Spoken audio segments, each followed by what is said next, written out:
Alrighty, here we go. Let's install some vinyl plank flooring together. So, if you're new to the game, the big thing with installing vinyl plank flooring is getting your first 3 rows locked in. That could be a little bit of a headache in the beginning, but once you get those first 3 locked in, secured, and in place, you can hammer out the jobs with the quickness. Now, also, you really don't need any fancy tools. You're going to need a knife for sure. You need a hammer for sure. And then here and there, we're going to need a multi-tool undercut saw to cut those door jambs. But you can actually use the vinyl planks, the scrap pieces, as your tapping blocks. They interlock into the tongue and groove. They lock everything into place when you tap them together. And you don't have to invest in anything if you're a new DIY type. So, for me, I like to lock it into the side first, and then I lock in the length. Now I'm going to go ahead and take my little dummy plank tapping block, lock it in, just hit it with the hammer a few times, and boom. See how it just drops right in with ease? And the planks will let you know they're locked in when they drop down to the ground. Otherwise, you're going to have that little upward bow. You know you need to finesse it a little bit more to get it locked in.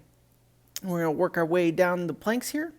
I'm just going to show you how to do some end cuts so you can knock those out, get you a good angle there. So we got our stair steps right here. We're going to go ahead and grab some scrap pieces, bring them into the picture here.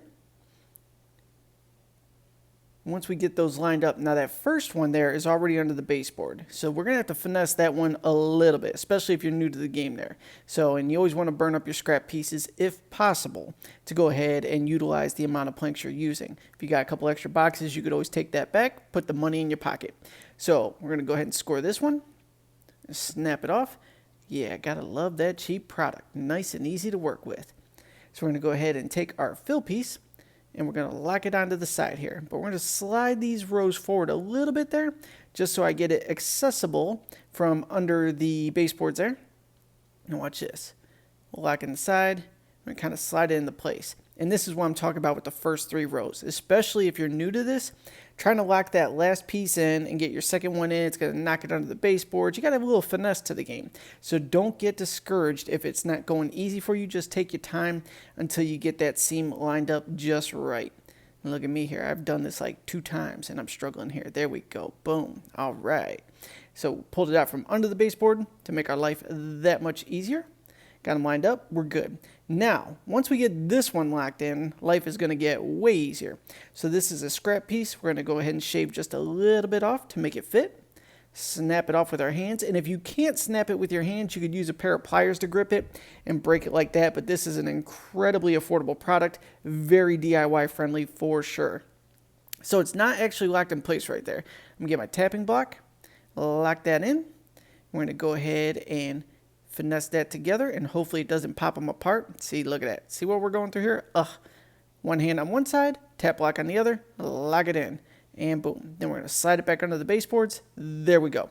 Now, after this, life gets way easier, but that's all there is to this. Finding a straight wall, getting your first 3 rows done, and then just scaling it out from there. So let's go ahead and get another one going, and then we'll go ahead and reset to the other side, and you can kind of flow with me, seeing how easy it gets after these 3 rows are in. So I'm also placing the plank in reversal. I don't know if you picked that up there, but it's an easy hack trick. You go ahead and put the plank the opposite way.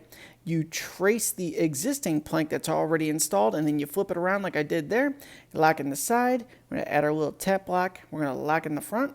Tap, tap, tap. No fancy hammers needed. I just use that one, to make me feel it's a little bit tougher there. Certainly not necessary to have a hammer like that. You can buy the $5 throwaway Home Depot hammers. They work perfect. Now we're going to lock in our next plank here. And I'll get you a close up on that final cut. And you'll know exactly how to handle this. Now these full pieces, they're no problem. Lock in the side. Tap block on the front. Tap it together. Boom. Just drops right down. And on these cheap products, you could even push them together with your hands in many cases. It's incredibly, incredibly DIY friendly. So let me get you a shot of this last one here. See if I have a scrap piece or if I got to go with a full-on new piece. What we got here? Looks like we're using a new piece on that one. I can't even tell I cut the clip there. So score it. See how I'm tracing that right there, lining up with the spot. Snap it off. Line up the side. Line up the length. And then just tap it together. And bam. We are 4 rows deep and it is going to get easier with every single row after this. Just like that, you're a pro and ready to sell jobs.